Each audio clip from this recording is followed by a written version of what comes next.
திரை மெதுவாக திறக்கிறது. ஒரு சிறிய ஏழ்மையான வீடு. காலை வேளை. ஆர்த்தி அம்மாவின் படுக்கை அருகில் அமர்ந்திருக்கிறாள். ஆர்த்தி தாயிடம், என்னம்மா, எப்படி இருக்கீங்க? டேப்லெட் வாங்கிட்டு வந்திருக்கேன், சாப்பிடுங்க. அம்மா பலவீனமாக, ஆர்த்தி, நான் சாப்பிடமாட்டேன். நீ இங்க உட்கார்ந்து ஒரு விஷயம் சொல்லணும். ஆர்த்தி, என்னம்மா பேசாதீங்க, நீங்க நல்லா ஆகிடுவீங்க. அம்மா, இல்ல கண்ணு, எனக்கு தெரியும். இது கடைசி நேரம். நான் சொல்றதை கேளு. அம்மா மூச்சு வாங்குகிறார். ஆர்த்தி கண் கலங்குகிறாள். அம்மா, நான் இறந்துட்டேன்னா இந்த வீட்டுல நீ இருக்காத. உங்க அப்பாவும் அண்ணனும் உன்னை நல்லா பார்க்க மாட்டாங்க. ஆர்த்தி, என்னம்மா சொல்றீங்க? அப்பாவும் அண்ணனும் என்னே தப்பா நினைப்பாங்களா? அம்மா, ஆமா பொண்ணு, அவங்க உன்ன நரகத்துல தள்ளணும்னு முடிவு பண்ணிட்டாங்க. நான் செத்த உடனே நீ இங்க இருந்துராத, ஓடி போயிடு. ஆர்த்தி குரல் நடுங்க. ஏம்மா இப்படி சொல்றீங்க? நீங்க நல்லாதான் இருப்பீங்க. அம்மா, இல்ல, இது என் கடைசி ஆசை. நீ எனக்கு ஒரு வாக்கு கொடு, இந்த வீட்டை விட்டு போயிடுவேன்னு ஆர்த்தி அழுகிறாள். அம்மாவின் கண்களிலும் கண்ணீர். ஆர்த்தி, சரிம்மா, நீங்க சொல்ற மாதிரியே பண்றேன். ஆனா நீங்க இறந்திட மாட்டீங்க அம்மா. எனக்கு உடம்பு சரியில்லை, அதான் முன்கூட்டியே சொல்றேன். எனக்கு ஒரே கவலை, நீதான் உன்னை ஒரு நல்ல இடத்துல சேர்த்துடணும். வாசலில் குரல் கேட்கிறது. மருதம்மாள் உள்ளே வருகிறாள். அம்மாவின் நெருங்கிய தோழி. மருதம்மாள், என்னடி கண்ணு, ஏன் அழுதுகிட்டே இருக்க? உங்க அம்மாவுக்கு என்ன? ஆர்த்தி. மருதம்மாள், அம்மா ரொம்ப பலவீனமா இருக்காங்க. ஏதோ பயமுறுத்தி பேசுறாங்க. மருதம்மாள் அம்மாவிடம், உனக்கு ஒன்னும் ஆகாது. நான் இருக்கேன்ல, கவலைப்படாத. சில நாட்கள் கழிகின்றன. ஒவ்வொரு நாளும் மருதம்மாள் காலையில் வந்து வீட்டு வேலைகளை செய்கிறாள். ஆர்த்திக்கு டெய்லரிங் கோர்ஸ் முடிந்திருக்கிறது. அவள் சிறு சிறு வேலைகள் செய்து காசு சேர்த்து அம்மாவுக்கு மருந்து வாங்குகிறாள். ஒரு காலை மருதம்மாள் வழக்கம் போல வீட்டுக்கு வருகிறாள். கதவு திறந்திருக்கிறது. உள்ளே செல்கிறாள். மருதம்மாள் மனதுக்குள், ஏதோ ஒழுங்கில்லே. எப்பவும் விடியற காலையில எந்திரிச்சிருப்பாங்க. இன்னைக்கு அம்மாவின் அறைக்கு செல்கிறாள். அம்மா அசைவற்று படுத்திருக்கிறார். மருதம்மாள் அலறுகிறாள். ஐயோ ஆர்த்தி, ஆர்த்தி, உங்க அம்மா இறந்துட்டாங்க. ஆர்த்தி ஓடி வருகிறாள். அதிர்ச்சியில் உறைகிறாள். ஆர்த்தி, இல்லைம்மா, நீங்க சொன்னீங்களே நான் இந்த வீட்டை விட்டு கிளம்பிடணும்னு. அதான் இப்பவே கிளம்புறேன். நீங்க சொன்ன மாதிரி. அவள் வீட்டை விட்டு வெளியேறுகிறாள். அப்பாவுக்கும் அண்ணனுக்கும் எதுவும் சொல்லவில்லை. கையில் காசோ உடை கூட இல்லே. சாலையில் நடந்து செல்கிறாள். மனதில் அம்மாவின் இறுதிச் சடங்குகளை நினைக்கிறாள். கண்களில் கண்ணீர். எதிர்பாராத விதமாக சாலையை கடக்கும்போது ஒரு வாகனம் மோதுகிறது. கருமே. ஆர்த்தி கண் விழிக்கிறாள். ஒரு ஹாஸ்பிடல் படுக்கையில் உடலில் கட்டிகள். நர்ஸ், எப்படி இருக்கீங்கம்மா? நல்லா இருக்கா? ஆர்த்தி குழப்பமாக, நான் எங்க இருக்கேன்? என்னை யாரு இங்க கொண்டு வந்து சேர்த்தது? நர்ஸ், உங்களை ஒரு விபத்துல சேர்த்த பையன், அவன் கிளம்பி போயிட்டான். இப்போது உங்களை தேடி யாரும் வரல. உங்க பீஸ்கள் கட்டியாகணும்.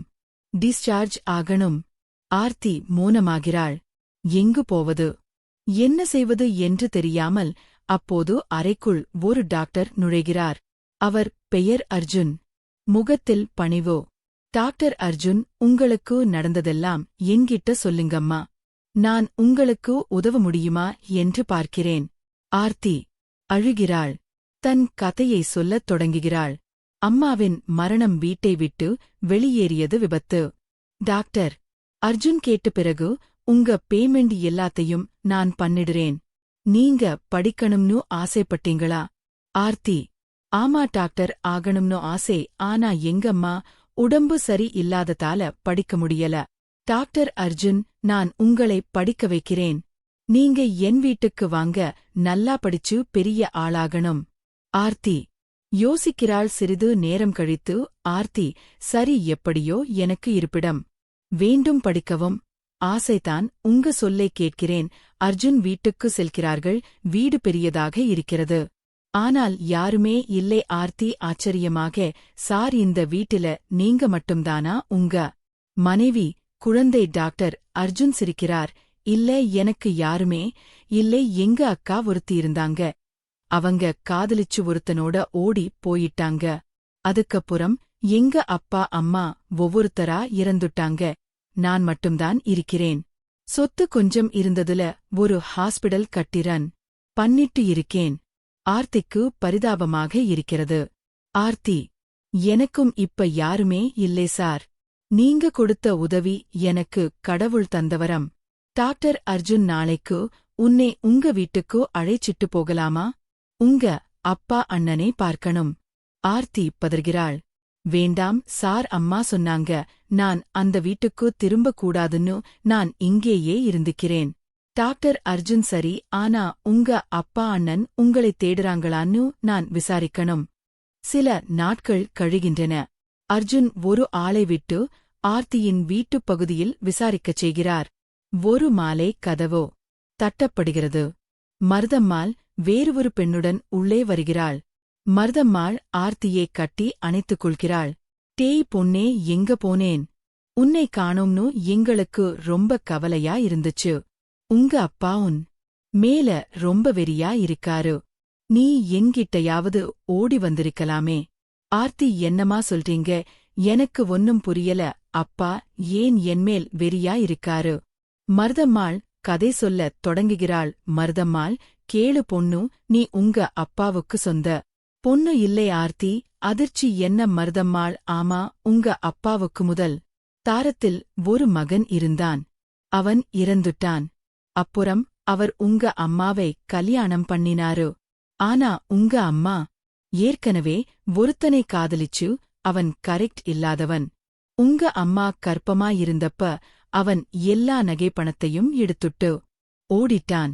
அப்பதான் உங்க அப்பா உங்க அம்மாவை சேர்த்துக்கிட்டாரு. நீ பிறந்தப்ப இரண்டாம் தாரத்து பொண்ணுன்னு உங்க அப்பாவுக்கு உன்னை பிடிக்காது. உன்னை ஒரு வயசான பணக்காரருக்கு கல்யாணம் பண்ணி வைக்கணும்னு திட்டம். ஆர்த்தி அதிர்ச்சியில் வெறித்து பார்க்கிறாள். ஆர்த்தி: எனக்கு இப்பதான் இந்த உண்மை தெரியும். எங்க அம்மா அதான் அப்படி சொன்னாங்க. சோ அவங்களை நம்பாமல் போனேனே. டாக்டர் அர்ஜுன் உள்ள வருகிறார். மருதம்மாளை பார்த்து, டாக்டர் அர்ஜுன், இவங்கதானே உங்க வீட்டு சித்தி? இவங்க எனக்கு ரொம்ப நெருங்கிய உறவு. மருதம்மாள்: நீங்க என்ன சொன்னீங்க? உங்ககிட்ட நான் கேட்டேனே, யாராவது இந்த பொண்ணை தேடி வராங்களா? இப்பதான் எனக்கு எல்லாம் புரியுது. டாக்டர் அர்ஜுன் ஒரு பழைய போட்டோவை எடுக்கிறார். டாக்டர் அர்ஜுன் ஆர்த்தியிடம்: இதை பாருங்க, இவங்கதான் என்னுடைய அக்கா. இந்த முகம் உங்க முகத்துக்கு ரொம்ப பொருந்துது. நீங்க எங்க அக்காவின் பொண்ணாயிருக்கணும். ஆர்த்தி போட்டோவை வாங்கி பார்க்கிறாள். கண்கலங்குகிறாள். ஆர்த்தி: அம்மா, இந்த போட்டோவுல உங்க அக்கா அப்படின்னா எங்க அம்மா உங்க அக்காவா? நான் உங்க மருமகளா? மருதம்மாள் அழுகையுடன்: ஆமா அம்மா, உன் அம்மா இவருடைய அக்காதான். அவங்க காதலிச்சு ஓடிப்போன பையன் உன்னை விட்டுட்டு ஓடிட்டான். உங்க அப்பா, அதாவது உங்க அம்மாவை கல்யாணம் பண்ணினவர். அவருக்கும் உனக்கும் இரத்த உறவு இல்லை. நீ அர்ஜுனோட அக்கா பொண்ணு. ஆர்த்தி அழுகிறாள். டாக்டர் அர்ஜுன் அவளைத் தழுவிக் கொள்கிறார். டாக்டர் அர்ஜுன்: கடவுள் உன்னை என்கிட்ட அனுப்பி வச்சிருக்காரு. நான் உன்னை நல்ல முறையில் படிக்க வைக்கிறேன். ஒரு பெரிய டாக்டர் ஆக்க வேண்டும். ஆர்த்தி தலை அசைக்கிறாள். பல வருடங்கள் கழிகின்றன. ஆர்த்தி கடுமையாக படித்து எம்டபி பிபிஎஸ் முடித்து ஒரு சிறந்த டாக்டர் ஆகிறாள். அர்ஜுனின் ஹாஸ்பிடலையும் நிர்வகிக்கிறாள். ஆர்த்தி இப்போது வயது. அவளுக்கு ஒரு நல்ல இளைஞருடன் திருமணம் நடந்திருக்க இருக்கிறது. ஒரு மகன் ஒரு மகள். ஹாஸ்பிடல் வளாகம் ஏழை மக்களுக்கு இலவச மருத்துவ முகாம். ஆர்த்தி மக்களிடம்: அம்மா தாத்தா, உங்களுக்கெல்லாம் இலவச சிகிச்சை, கொஞ்சம் பொறுங்க, உங்களை எல்லாம் குணப்படுத்த வேண்டும்னுதான் எங்க ஆசை. ஒரு வயதான பெண்மணி அழுகிறாள். வயதானவள்: உங்க மாதிரி டாக்டருங்க இருந்தாதான் எங்களை மாதிரி ஏழைங்க பிழைப்போம். ஆர்த்தி மருதம்மாளிடம் சொல்கிறாள். ஆர்த்தி: மருதம்மாள் அம்மா இருந்திருந்தா இந்த நாளை பார்த்து சந்தோஷப்படுவாங்க. அவங்க கடைசி ஆசையை நான் நிறைவேற்றிட்டேனா? மருதம்மாள்: ஆமாம் பொண்ணு, உங்க அம்மா சொன்னாங்க என் பொண்ணு நல்ல இடத்துக்கு போகணும். இப்ப நீ நல்ல இடத்தில இருக்க. மத்தபடி பலருக்கு நல்லது பண்ற. டாக்டர் அர்ஜுன் வருகிறார். டாக்டர் அர்ஜுன் ஆர்த்தி இந்த முகாமே நம்ம சொந்த செலவுல நடத்துறோம். நல்ல வேலே, இனி ஊருக்கு போய் முகாம் போடணும். எவ்வளவோ பேருக்கு உதவலாம். ஆர்த்தி ஆமாம் மாமா, எங்கம்மா மாதிரி யாரும் கஷ்டப்படக்கூடாது. அதுதான் என் வாழ்க்கை இலக்கு. ஆர்த்தி வானத்தை பார்க்கிறாள். கண் கலங்குகிறாள். ஆர்த்தி மனதுக்குள் அம்மா நீங்க சொன்னீங்களே நல்ல இடத்துக்கு போயிடு, அதைவிட நல்ல இடத்துக்கு வந்துட்டேன். ஒரு தாயின் ஆசை கடவுளை விட பெரியது. திரை மெதுவாக இருளும். குரல் மட்டும் ஆர்த்தி. இந்த கதையை படித்து கேட்டு உங்க சேனலை சப்ஸ்கிரைப் பண்ணிக்கங்க. இது போன்ற சுவாரஸ்யமான உணர்ச்சி நிறைந்த கதைகள் இன்னும் வரும். லைக் ஷேர் கமெண்ட் பண்ண மறந்துடாதீங்க. நன்றி. திரை முழுவதும் கருமே.